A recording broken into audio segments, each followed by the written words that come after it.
The moment King Charles reportedly lost his composure, the world didn't just notice. It was caught on every camera, whispered in every palace corridor, and amplified across social media before the day even ended. Imagine this, a quiet, stately palace, where history is carefully preserved, where every footstep is measured, and yet, in one explosive moment, royal security was summoned to confront one of the most famous women on the planet. That woman was Meghan Markle, Duchess of Sussex, and she wasn't there simply to attend a royal function or make a ceremonial appearance. She had arrived, according to insiders, with her Netflix crew, her demands, and her unwavering conviction that the monarchy owed her recognition, rights, and, yes, a staggering sum of money. Before we continue, please hit the like button, subscribe to the channel, and turn on the notification bell for updates. From the moment Meghan stepped into the grand halls, tensions were palpable. Royal aides whispered, some hoping she would retreat, others bracing themselves for confrontation. Cameras clicked, lights flashed, and Meghan's presence seemed to electrify the air. But what exactly happened that day? How did a simple meeting, or what should have been a controlled, private negotiation, turn into a confrontation that reportedly left King Charles calling security in disbelief? To understand the gravity of this event, you must first appreciate the delicate balance of power within the British monarchy. The royal family operates on centuries of tradition, protocol, and hierarchy. Every handshake, every glance, every word spoken in the corridors of Buckingham Palace is imbued with meaning. Breaking those unspoken rules isn't just frowned upon. It can spark tension that reverberates far beyond the palace walls. Meghan Markle, however, has never been one to adhere strictly to tradition. From the moment she entered the royal scene, she challenged norms, questioned expectations, and demanded a voice in matters that others would quietly accept. But this wasn't just a clash of personalities, it was a collision of worlds. On one side, the monarchy, an institution that thrives on discretion, hierarchy, and careful optics. On the other, Hollywood, a realm where influence is measured in contracts, global visibility, and streaming rights. And at the intersection of these two worlds stood Meghan Markle, armed with confidence, ambition, and a Netflix crew ready to document, capture, and, some say, amplify every moment. Imagine, for a moment, the scenario as it unfolded. Meghan enters a room filled with senior palace staff. Cameras follow her every move. Advisors sit rigidly, unsure whether to interject or remain silent. The conversation begins politely, almost cautiously. But then, whispers of money, rights, and recognition slip into the discussion. The room's energy shifts. Tension rises. And somewhere in that elegant, historically charged room, King Charles, who had maintained decorum for decades, reaches his limit. According to insiders, what happened next was unprecedented. He called security. Not for a ceremonial escort, not for a routine precaution, but to assert control, to reclaim authority in a situation spiraling beyond the expected. This moment, small in time yet enormous in consequence, reflects not just personal dynamics, but a broader cultural and media phenomenon. The world had grown accustomed to seeing the royal family in carefully curated appearances, weddings, charitable events, state visits. But behind those scenes, power struggles, negotiations, and clashes are constant. What makes this story different, and why it captured global attention, is the combination of modern celebrity culture meeting an ancient institution. The collision is not just dramatic, it is explosive. Viewers might ask, why does this matter now? Why should anyone care about a dispute between Meghan Markle and the royal family? The answer lies in both timing and stakes. Public interest in the monarchy has surged in the past decade, fueled by scandals, media coverage, and the global reach of digital platforms. Every perceived slight, every rumored conflict, instantly becomes headline news. Add to that Meghan Markle's Hollywood influence and Netflix's global audience, and the stakes are astronomical. This is not just a private disagreement. This is a story that affects public perception, financial negotiations, and, some argue, the very image of the monarchy itself. Even before the meeting began, murmurs of Meghan's demands had already circulated. Financial compensation for projects, formal recognition of titles, and certain privileges were reportedly on the table. Some saw this as bold negotiation, others as audacious overreach. For King Charles, it represented a test of authority, patience, and protocol. For Meghan, it was an opportunity to assert her vision and secure her position, not just as a former senior royal, but as a public figure with substantial leverage. And yet, despite the tension, there were moments of irony and contradiction. Meghan, advocating for autonomy and personal rights, was also navigating the highly publicized world of royalty, where image is carefully managed. King Charles, traditionally reserved and composed, found himself reacting to behavior that the palace had rarely encountered: direct, assertive, and unfiltered. The contrast was striking, almost cinematic. Observers described the atmosphere as a blend of political negotiation, celebrity spectacle, and royal drama, a combination rarely seen outside fiction. At the center of this unfolding story is one fundamental question: how far can a modern celebrity push against an ancient institution before boundaries are enforced? Meghan's actions challenged not only traditions, but also perceptions of respect, hierarchy, and influence. And for King Charles, the challenge was equally profound: how to maintain authority, protect the institution, and navigate a confrontation that would inevitably be scrutinized, analyzed, and judged by millions worldwide.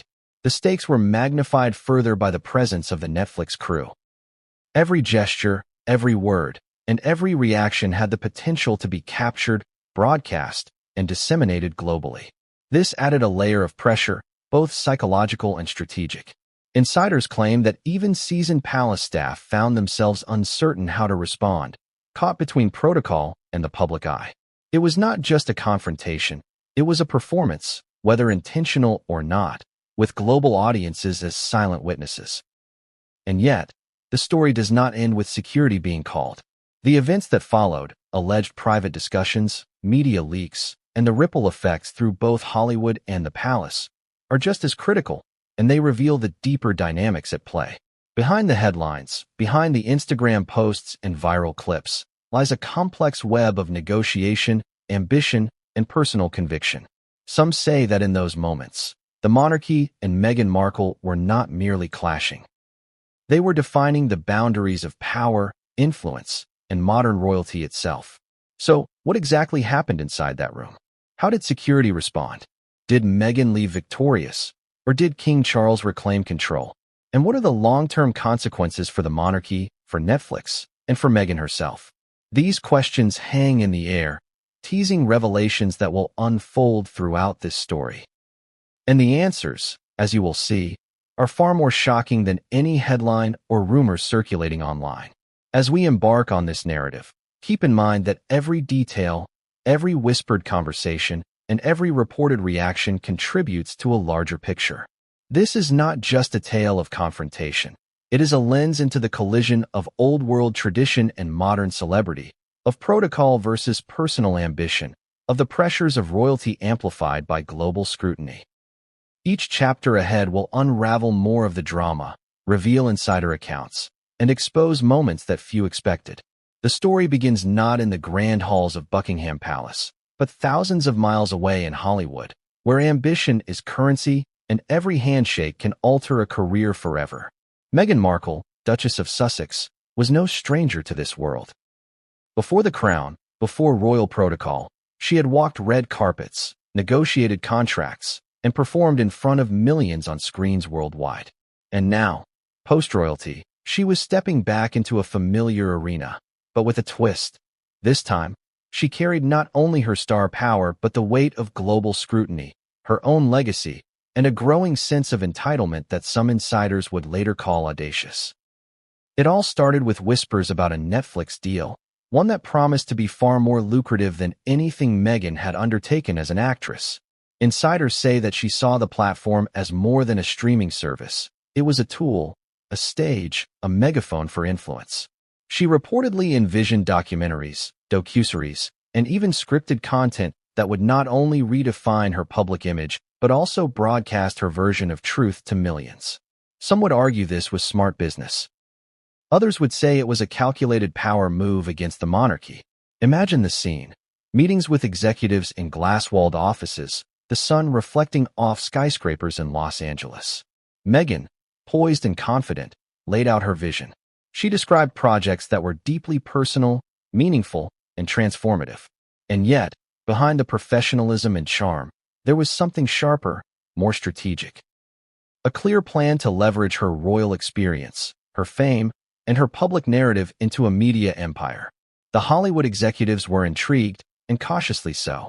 Meghan's reputation as a former royal brought credibility, access, and intrigue, but it also came with complications. Contracts had to navigate her ongoing public visibility, her relationships with the royal family, and the constant presence of the media, hungry for scandal and speculation. Meetings reportedly stretched late into the evening, with lawyers, advisors, and producers carefully weighing every word, every clause. Even in a city accustomed to deals worth millions, Meghan's vision seemed ambitious, bold, and, according to some, audacious.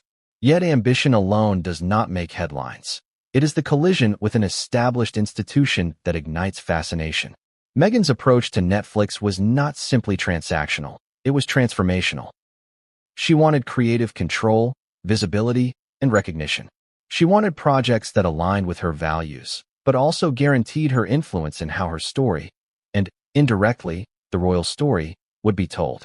And in this, the lines between business, personal legacy, and public spectacle began to blur. The question that arises here is simple but powerful. Can someone who was once part of a centuries-old institution pivot into a modern, ruthless entertainment industry without stirring conflict? Meghan's answer, it seems, was yes, but not without friction. Word of her Netflix ambitions eventually reached the palace. While Meghan was negotiating contracts and storylines, palace aides and royal advisors began to discuss the implications of her actions. Every deal, every public statement, every social media post had potential consequences, not just for Meghan, but for the royal family as a whole.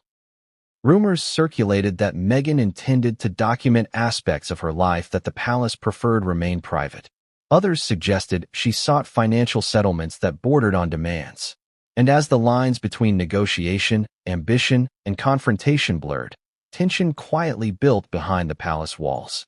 To understand the magnitude of what was happening, consider the psychology at play. Meghan, now a global influencer with Hollywood power, was stepping into a world where her personal brand could rival institutions. The monarchy, meanwhile, operates on centuries of tradition, discretion, and authority. The collision was inevitable. And in that collision, every detail mattered, from the phrasing of an email to the tone of a meeting, from the presence of a Netflix crew to the timing of a public announcement. Insiders suggest that Meghan's confidence in these meetings was bolstered by previous successes. She had proven herself in front of cameras, navigated complex negotiations, and maintained a public image that resonated globally. But confidence can be a double-edged sword. In Hollywood, boldness is rewarded. In royalty, it can be perceived as audacity or even disrespect. And when those two worlds intersect, the results are often unpredictable, dramatic, and occasionally explosive. By the time Meghan returned to London with her Netflix crew in tow, the groundwork for conflict had already been laid. Palace staff were reportedly bracing themselves, aware that any conversation could escalate quickly. Meghan was no longer just a former royal.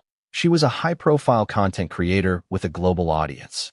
And the expectations she brought with her were enormous: recognition, rights, and, ultimately, negotiation power that some said challenged even the monarchy itself. It is crucial to understand that Meghan's ambition, while often praised in media circles for its clarity and drive, was viewed differently within the palace. Some advisors saw it as a calculated attempt to leverage her royal experience for personal gain. Others, however, admired her assertiveness, viewing it as a natural evolution for someone accustomed to influence and visibility. Either way, the collision of perception and intent was inevitable. In Hollywood, ambition is expected. In Buckingham Palace, protocol is paramount. Meghan had entered the arena with a Hollywood lens, fast, assertive, and public, but the monarchy operates in slow, deliberate rhythms, where even minor missteps carry weight. This juxtaposition set the stage for what would become one of the most talked-about confrontations in modern royal history. And yet, despite all the planning, negotiations, and careful preparation, no one could have predicted the exact moment when tensions would peak. No advisor, no executive, no palace staff member could anticipate the mix of determination, frustration, and media attention that would culminate in a dramatic showdown. Every element, the money, the rights, the crew, served as fuel, building toward a climax that would capture the attention of the world. By the time the meeting with King Charles took place, Meghan had already established herself as a force to be reckoned with. Her Netflix projects were not just entertainment. They were a statement. They were a challenge to the traditional boundaries of royalty, a test of how much influence one individual could wield against centuries of hierarchy. And the stakes could not have been higher. Personal ambition against institutional authority, public perception against private protocol, Hollywood against monarchy. So, what happened when these worlds finally collided? How did the Netflix ambition translate into confrontation within Buckingham Palace? How did King Charles respond when the Duchess of Sussex, backed by her production crew, demanded rights, recognition, and financial agreements in the very heart of royal authority? These are questions that have captured global attention, and the answers reveal more than just a disagreement. They expose the delicate tensions between modern celebrity and centuries-old tradition. The first thing anyone notices when they step into Buckingham Palace is the weight of history. Every marble floor, every gilded frame, every chandelier carries centuries of tradition. It is a world where decorum isn't just recommended, it is enforced. And yet, in that carefully choreographed universe, one woman was about to test the very boundaries of power, expectation, and authority: Meghan Markle. Imagine walking into a room where every glance, every word, every gesture is scrutinized, not by cameras alone, but by the weight of tradition itself. Royal protocol is intricate, precise, and often invisible to outsiders. It dictates everything from how a subject addresses a monarch to where they stand in a room. But for Meghan, someone who had built a career on autonomy, charisma, and public influence, these rules were not just invisible, they were obstacles. Obstacles she had never been afraid to challenge. The tension began subtly. Palace insiders described the early moments of confrontation as a quiet storm, a simmering energy that could have gone unnoticed to the untrained eye. Meghan entered with confidence, her posture deliberate, her expression controlled. Yet her presence carried an unspoken message. She would not be constrained by tradition if it conflicted with her personal or professional goals. She had learned the rules of the palace, understood the hierarchy, and recognized the symbolic power in every interaction, but she also knew when to bend, challenge, or outright ignore them. King Charles, on the other hand, represents centuries of careful preservation of these rules.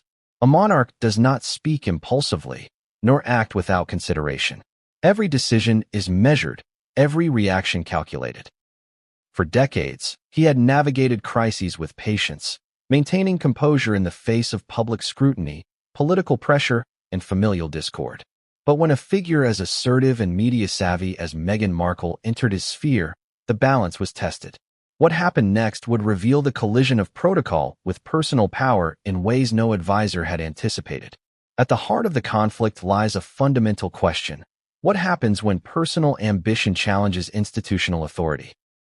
Meghan's position was unique. She had once been fully part of the monarchy, but now she operated in a dual reality, partially royal, partially Hollywood star. In this liminal space, she could leverage her former status to command attention, negotiate deals, and amplify her influence, but only if she defied certain traditional expectations. And in Buckingham Palace, defiance is rarely tolerated lightly. Stories from insiders paint a vivid picture. Meghan reportedly entered meetings with a clear agenda, unafraid to assert herself, often using language that palace staff found both direct and provocative. In one account, a senior aide allegedly whispered to colleagues, "She doesn't just challenge us, she challenges history itself." Every proposal she made, whether related to media projects, financial considerations, or public recognition, was framed as a right rather than a request. And while her confidence impressed some, it also triggered alarm among those who viewed such behavior as a breach of long-standing protocol. The concept of protocol is fascinating because it is both explicit and invisible. There are written rules, how one addresses a monarch, the order of precedence in official events. But there are also unwritten rules, the subtleties of eye contact, the timing of speech, the demonstration of deference. Meghan, who had spent years navigating a public life in front of cameras, was attuned to these nuances. She understood that public perception could be as powerful as institutional rules. Yet she also understood that protocol could be leveraged, bent, or ignored if doing so served her purpose. This is where tension escalates. King Charles, accustomed to obedience and subtle negotiation, encountered a new kind of challenge. A former insider who wielded both media power and public influence, who was willing to publicly assert her rights, and who had an entire production crew to document and potentially amplify every interaction. The power dynamics shifted. Protocol was no longer absolute. It was negotiable, contestable, and under scrutiny by the global audience. The stakes were higher than simple etiquette. Royal protocol exists to maintain authority, ensure stability, and protect the institution from chaos. Meghan's actions, whether intentional or perceived, tested the limits of that stability. Sources claim that palace staff were on edge, unsure when to intervene or let proceedings unfold. Every question she asked, every demand she made, became a subtle battlefield between centuries-old expectations and modern assertiveness. Humor and irony often colored these moments. One insider allegedly noted, "It was like watching a Hollywood negotiation inside a museum of history." Meghan, with her clear, confident speech and media-trained composure, stood in stark contrast to advisors accustomed to hushed conversations and measured gestures. Her presence highlighted the contradictions. A former royal, challenging the very rules that once defined her, while a monarch navigated the delicate line between authority and restraint. Direct questions arise for the audience. What would you do if you were in that room? How far would you push against an institution that has existed for centuries? Could confidence and charisma outweigh tradition and hierarchy? These are not just hypotheticals. They were the exact questions King Charles and his team were facing in that charged environment. But the drama did not end with mere tension. Insiders describe an escalation, a moment when Meghan's assertions moved beyond negotiation and into confrontation. The discussion reportedly touched on rights, privileges, and recognition, topics that the palace views as non-negotiable, particularly when linked to financial or media considerations. At that point, it was no longer a question of debate. It had become a test of authority, patience, and influence. This is where personal power collided head-on with institutional protocol. Meghan's assertiveness, bolstered by her media presence and public persona, was both a strength and a challenge. For King Charles, the challenge was maintaining decorum while asserting authority. For palace staff, the challenge was navigating loyalties, discretion, and the very real possibility that every word would be scrutinized, leaked, or misinterpreted. As the room's energy intensified, advisors reportedly braced for action. The presence of Meghan's crew added a layer of complexity. Every gesture could be captured, every reaction could be broadcast globally, and every deviation from protocol could be interpreted as either a failure of leadership or a bold assertion of modernity. The stakes were no longer theoretical. They were immediate, tangible, and public. The tension highlights a broader truth. In an era of global media and instant communication, traditional authority faces unprecedented challenges. Meghan Markle, by merging Hollywood strategy with royal insight, exemplified this collision. Her approach was not reckless. It was calculated, informed, and designed to test boundaries. And in doing so, she forced the monarchy to confront questions it had rarely faced so publicly: how to maintain authority when the rules themselves are under scrutiny, and how to balance tradition with the realities of modern celebrity power. By the time the confrontation reached its peak, the atmosphere in the room was reportedly electric. Advisors whispered to each other. Cameras captured every movement, and the tension between Meghan's assertiveness and the monarchy's expectation of compliance became undeniable.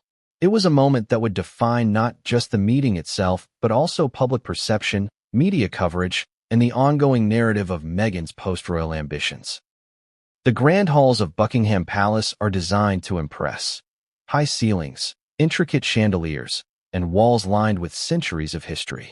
Each corridor, each room, echoes with the footsteps of monarchs past. It is a place where power is both ceremonial and tangible, where decorum dictates behavior, and where the unspoken rules of hierarchy govern every interaction. Yet on this particular day, one meeting threatened to unravel all of that quiet control. Meghan Markle, accompanied by her Netflix crew, was about to step into the room where centuries of protocol had long dictated behavior, and the result would be nothing short of electric tension. The meeting began politely, almost cautiously. Palace staff reported that initial greetings were formal, measured, and careful, a dance of smiles, nods, and subtle gestures. But even in these first moments, the energy in the room was palpable. Meghan, aware of the cameras and the stakes, carried herself with a blend of poise and assertiveness. Every glance, every word, was deliberate, a careful balance between charm and conviction. It was a masterclass in modern diplomacy, or so it seemed on the surface.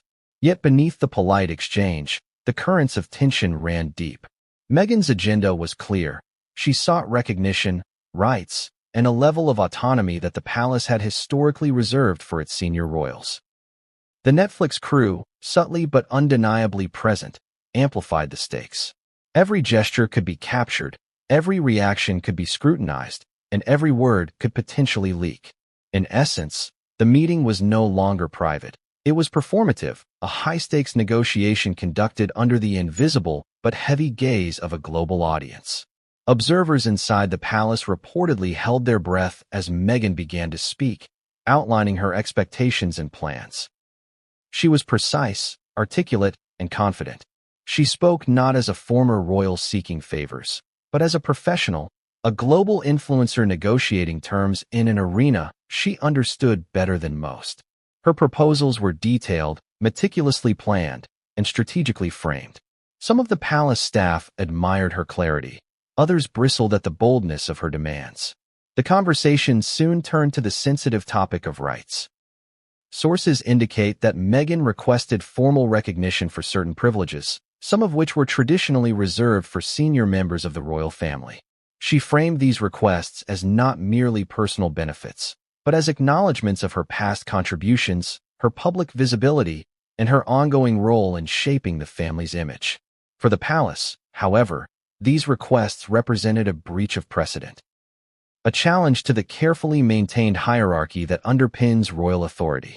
King Charles, ever composed in public, reportedly listened patiently at first, but as Meghan's proposals continued, his patience began to fray. Insiders described subtle shifts in his demeanor, a tightening of the jaw, a deliberate pause before speaking, a slight lift of the brow. These small gestures, almost imperceptible to the untrained eye, were signals that the tension in the room was building. In a palace accustomed to controlled interactions, these signals were unmistakable signs that the meeting was approaching a critical juncture. Humor and irony surfaced, even amid the tension. One aide allegedly whispered, "It's like a Hollywood pitch meeting in a museum of history." Meghan's presence, her confident speech, and the casual yet calculated inclusion of a production crew created a contrast that was almost surreal. The palace, with its centuries of tradition, was now navigating a confrontation that felt as much like a media production as a royal negotiation. The turning point, according to insiders, came when the discussion shifted to financial matters. Meghan's requests, framed as reasonable by her advisors, reportedly included substantial compensation for her media projects, along with guarantees of creative control. In the palace context, this was unprecedented. Financial negotiations had historically been conducted quietly, with discretion and careful phrasing. Meghan's directness, combined with the presence of cameras, challenged not only tradition but also the expectations of authority within the room. At that moment, the atmosphere reportedly became charged. Advisors shifted uneasily, unsure when to intervene, while the Netflix crew subtly captured reactions. Meghan, confident in her position, continued to assert her points, maintaining a calm exterior while pressing for recognition and rights. King Charles, balancing composure with authority, responded carefully, measured words countering each proposal while attempting to maintain the dignity of the institution. The tension was palpable, an invisible tug-of-war between assertion and restraint, ambition and authority, celebrity and monarchy. Direct questions arise for the audience. How would you handle such a confrontation? Would you assert yourself, knowing the stakes and the history? Could composure and strategy outweigh centuries of institutional power? These are the very questions King Charles faced as the room reached its crescendo. Every second mattered. Every word had consequences not just for the individuals in the room, but for the global perception of the monarchy. Insiders suggest that the conversation briefly reached a critical impasse. Meghan, steadfast in her demands, refused to relent. King Charles, patient but firm, reminded her of the traditions and protocols that had long governed royal interactions. The clash of perspectives, personal power versus institutional authority, was stark, and the presence of the Netflix crew added an unspoken but undeniable pressure.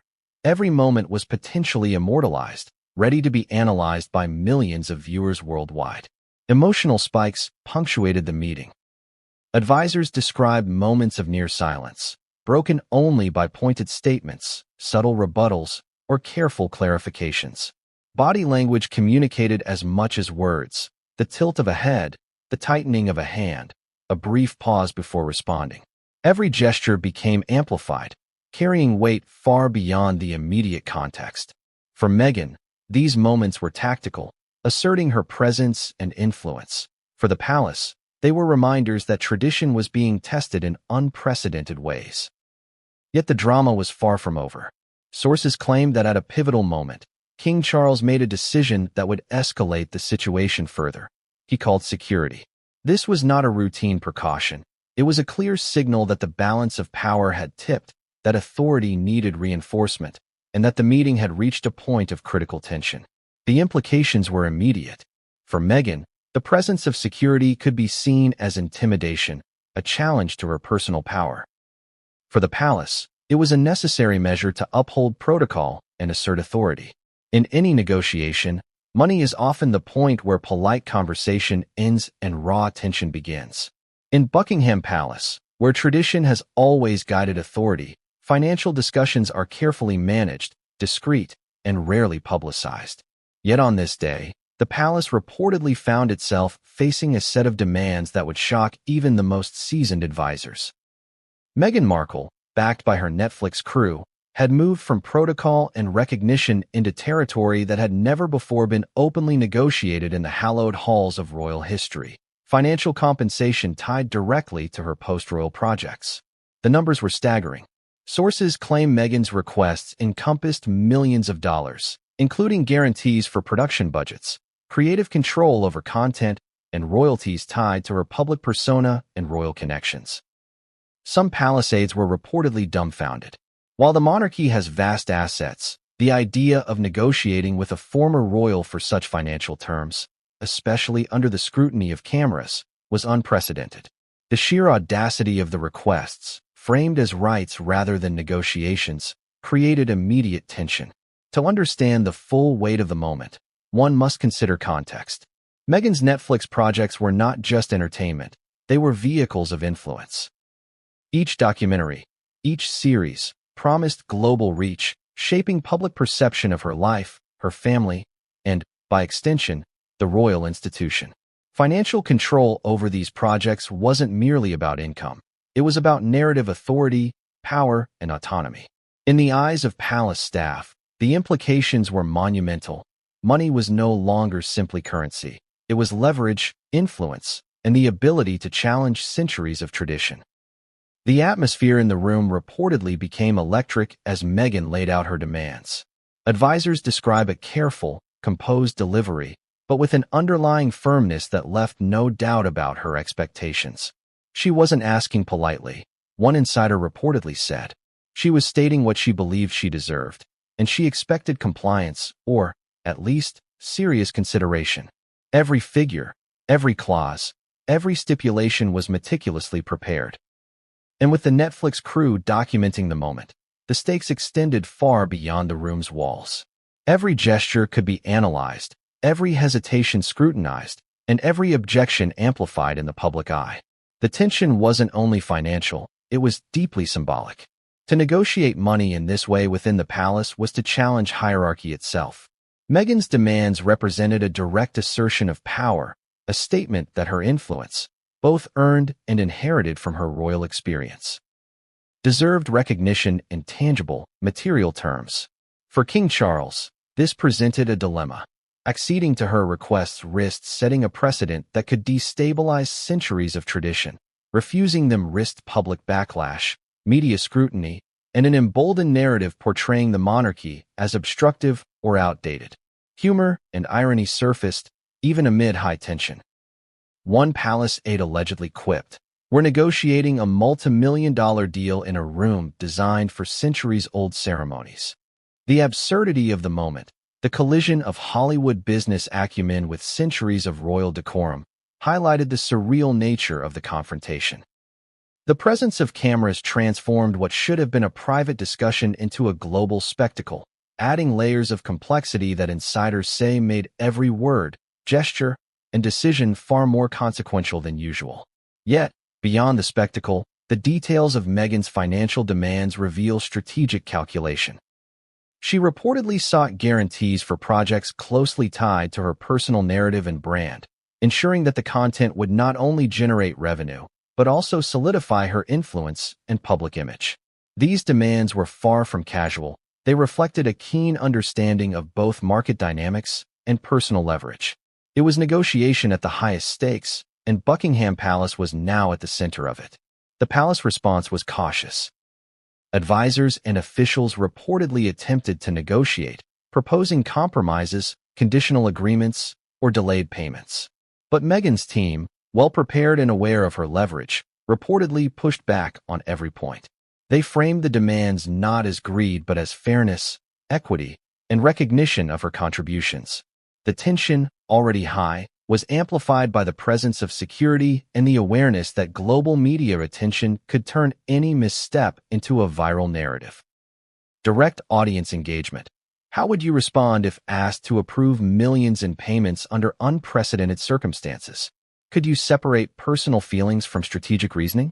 The room at Buckingham Palace was faced with precisely this dilemma, balancing protocol, authority, and optics while attempting to navigate a negotiation unlike any in its history. As the financial discussion continued, emotions reportedly spiked. Some advisors were frustrated, seeing the negotiation as a challenge to their authority and the integrity of the monarchy. Others were anxious, concerned about the potential public perception and the optics of conflict in front of cameras.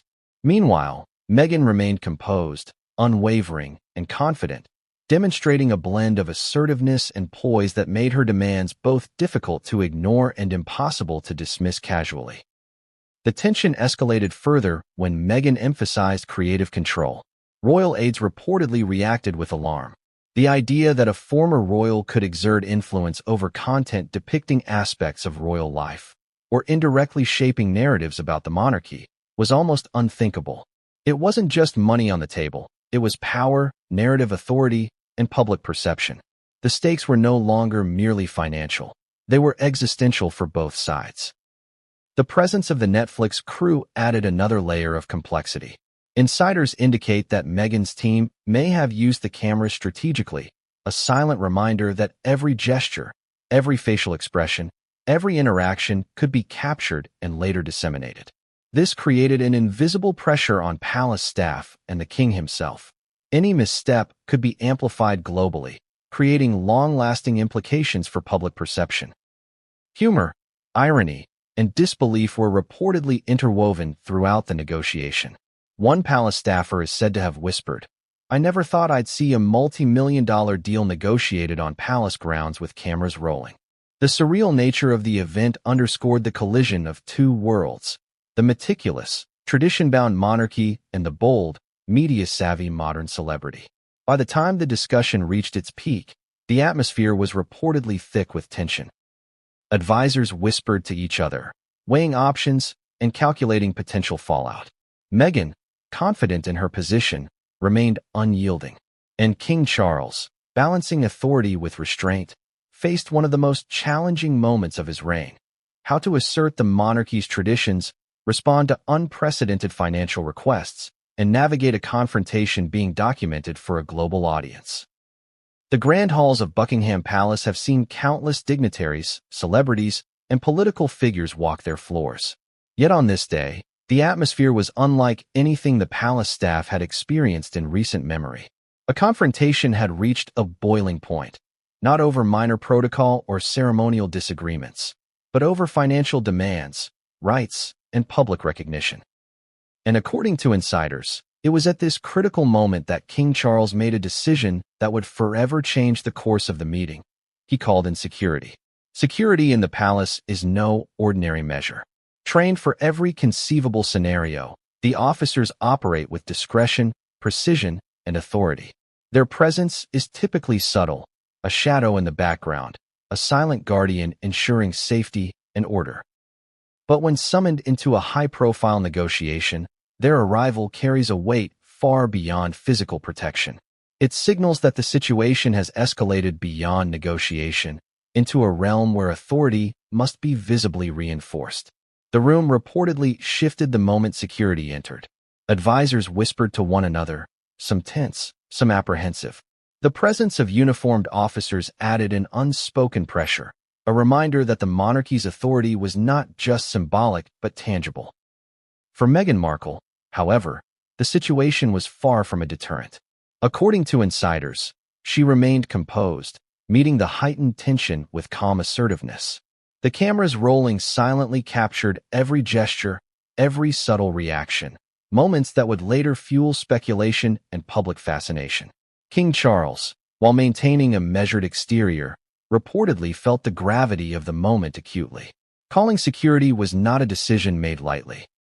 It reflected the culmination of frustration, the need to assert authority, and the recognition that the negotiation had breached the boundaries of what had previously been acceptable within the palace.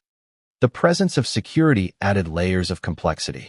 Advisors described a room suddenly charged with tension, each movement scrutinized, each word amplified. Meghan, seasoned in both Hollywood negotiation and public diplomacy, reportedly adjusted her approach subtly. Her demeanor suggested that she understood the implications. The stakes were higher than ever, the audience broader than ever, and the consequences potentially historic. Observers have speculated about the unspoken psychological dynamics in the room. Security is not merely about enforcing rules, it is a statement. It communicates seriousness, control, and readiness to act. To have such authority visually present in response to a negotiation, especially one conducted by a former royal, was unprecedented. And yet, according to insiders, Meghan seemed undeterred. Some describe her response as almost strategic, using the visible enforcement of authority to underscore the audacity and visibility of her demands. The escalation reportedly created a cascade of reactions among palace staff. Some were anxious, concerned about how the presence of security might be interpreted by the public. Others were relieved, recognizing that the officers could help maintain order amid a volatile negotiation. And then there were whispers among aides about the potential global fallout. Every second, every gesture, every facial expression was being captured, not just for internal records, but potentially for public dissemination. The palace, it seemed, was navigating a situation where authority, optics, and narrative collided in unprecedented ways. Humor and irony, as in previous chapters, were present even amid the tension. One aide allegedly joked quietly to a colleague, "We're negotiating multi-million-dollar demands with cameras rolling and security on standby. What could possibly go wrong?" Yet beneath the humor lay a profound truth. The convergence of personal ambition, celebrity influence, and institutional authority had created a perfect storm. Every detail mattered, and every misstep carried potential repercussions far beyond the walls of Buckingham Palace. King Charles reportedly addressed the presence of security with measured composure, attempting to maintain authority while keeping the negotiation professional. Security officers were positioned strategically, visible enough to assert control but not so intrusive as to dominate the room. the balance was delicate. For the monarchy, the goal was clear: protect the institution, assert authority, and manage optics. For Meghan, the goal was equally clear: navigate the heightened pressure without compromising her objectives. Direct audience engagement. Imagine being in a room where security is called mid-discussion. How would it change your approach? Would you assert yourself more boldly or retreat? In the palace, these questions were literal and immediate, shaping behavior, strategy, and negotiation dynamics in real time. The conversation reportedly resumed with heightened intensity. Meghan continued to assert her financial and creative demands, while King Charles maintained a careful, deliberate counterbalance. Every proposal was met with scrutiny. Every justification weighed against centuries of precedent.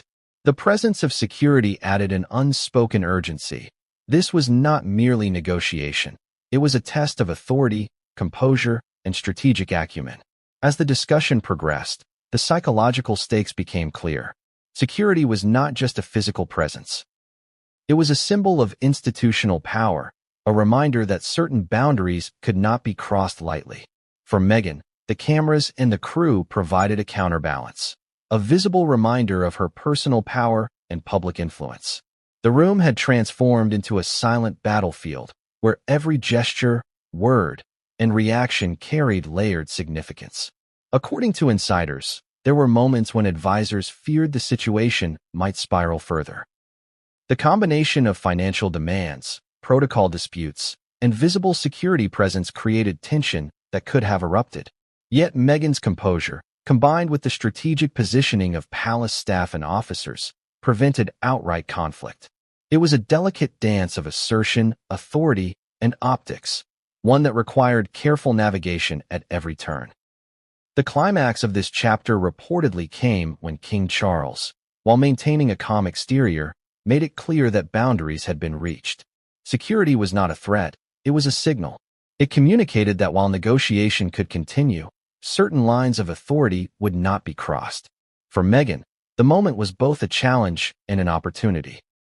How to assert her demands without provoking direct confrontation, how to leverage the heightened stakes to her advantage, and how to navigate a situation being observed by millions, both inside and outside the palace walls. The moment news of the tense Buckingham Palace confrontation leaked, the world erupted. For decades, the monarchy had operated under a veil of controlled narrative, carefully curated public statements, and discreet handling of internal disputes. But in this case, the presence of Meghan Markle's Netflix crew, combined with her audacious demands and the unprecedented calling of palace security, ensured that the story would be impossible to contain. Within hours, global media outlets were ablaze with headlines, speculation, and commentary that ranged from incredulous to outraged. The initial reports were chaotic. Some outlets focused on the financial angle, highlighting the millions of dollars Meghan reportedly demanded for her projects and the guarantees of creative control she sought.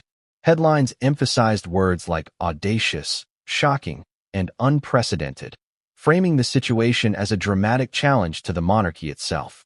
Others highlighted the confrontation with King Charles and the involvement of security, painting a picture of palace chaos rarely glimpsed by the public.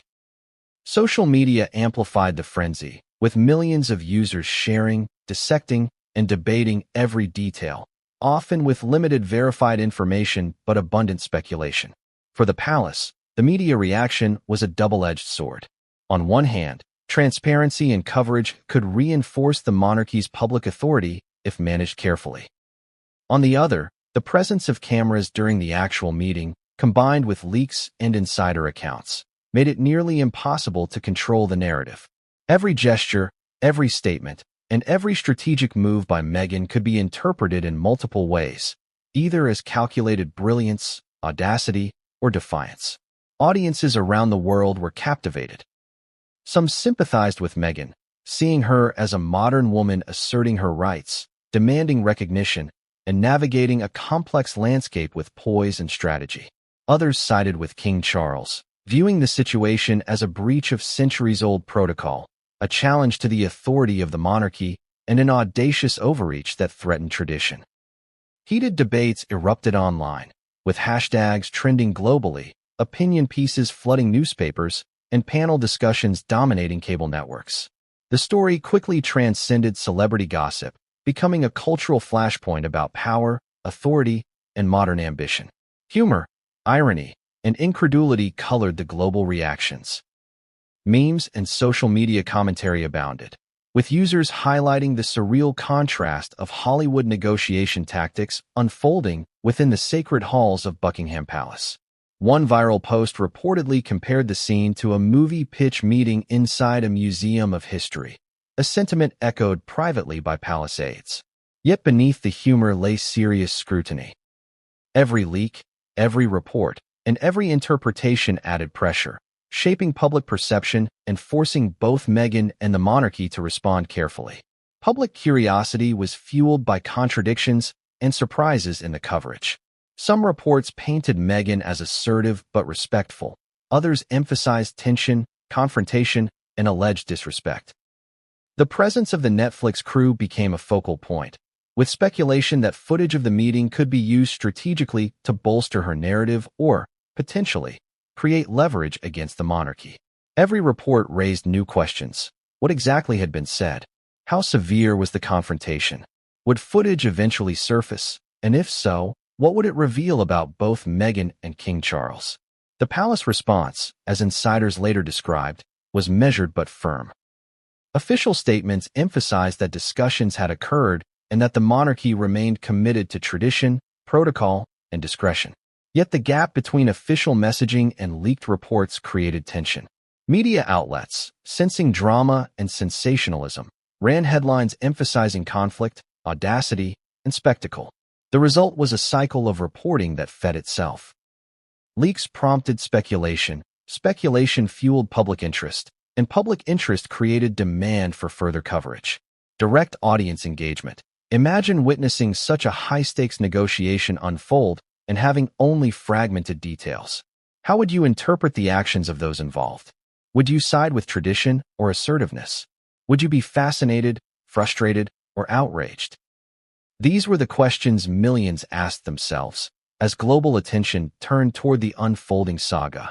Insiders report that the media frenzy reached its peak when commentators began debating not just the financial and procedural aspects, but the emotional and psychological dynamics. Analysts dissected body language, tone of voice, and the subtle interplay of authority and power. Every hand gesture, every pause, every eye contact became a topic of speculation, feeding a narrative of drama and tension that transcended the specifics of the negotiation. At the same time, public opinion was divided. Some viewed Meghan as a symbol of empowerment, asserting her personal and professional rights in an environment that had historically limited individual autonomy. Others interpreted her actions as audacious overreach, a breach of respect and decorum in a centuries-old institution. The debate wasn't just about money or protocol. It became a broader cultural discussion about modernity versus tradition, celebrity influence versus institutional authority, and personal ambition versus collective responsibility. The combination of social media, global news coverage, and insider leaks created an atmosphere of relentless scrutiny. Palace staff reportedly worked tirelessly to manage the optics, craft messaging, and ensure that misinformation didn't dominate the narrative entirely. Meghan's team, meanwhile, leveraged the attention strategically, understanding that public perception could be as powerful as any formal negotiation outcome. The result was a complex chess game, played simultaneously in private meetings and across public platforms. Humor, curiosity, and speculation intertwined with tension, creating a perfect storm for engagement. Audiences were hooked, unable to look away from a story that offered drama, intrigue, and a clash of worlds. Questions proliferated. Would the confrontation end in compromise, conflict, or spectacle? How would King Charles assert authority while managing optics? And how far would Meghan push, knowing that every move was amplified globally? But as the media frenzy escalated, insiders noted an unexpected consequence. The palace found itself reacting not just to Meghan's demands, but to the court of public opinion. Every decision, every negotiation strategy, and every statement had to account for global perception, intensifying the pressure and raising the stakes. The interplay between personal ambition, institutional authority, and media influence created a dynamic rarely seen in modern royal history. And yet, despite the headlines, the speculation, and the commentary, the most dramatic moments had not yet been witnessed by the public. Behind closed doors, the negotiation was far from over.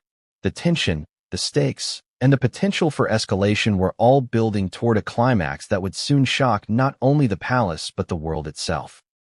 By the time the meeting reached its climax, Buckingham Palace had transformed from a bastion of tradition into a stage of tension, power plays, and drama. The air reportedly felt electric, every footstep, gesture, and word amplified by the weight of history and the presence of cameras. What had started as a negotiation over rights and recognition had escalated into a full-blown confrontation. A collision of personalities, authority, and public expectation that insiders described as unprecedented in modern royal history. The peak of the confrontation, according to palace sources, began subtly. Meghan Markle, maintaining her poise, reportedly pushed back on a point regarding financial oversight, insisting that her creative projects required full autonomy. Her tone was calm but assertive, each word deliberate, each pause calculated. Advisors report that at that moment, even the most seasoned staff felt the weight of uncertainty. This was no ordinary discussion, and every reaction could ripple beyond the palace walls. King Charles, embodying decades of royal discipline, responded with measured authority. His words, chosen carefully, emphasized protocol, responsibility, and respect for tradition. Yet beneath his composed exterior, the tension was palpable. Sources describe a series of subtle gestures. A tightened jaw, deliberate pauses, a controlled hand movement, small signals conveying both authority and growing frustration. The room became a silent battlefield, where personal power and institutional authority collided in ways that insiders say had never been seen before.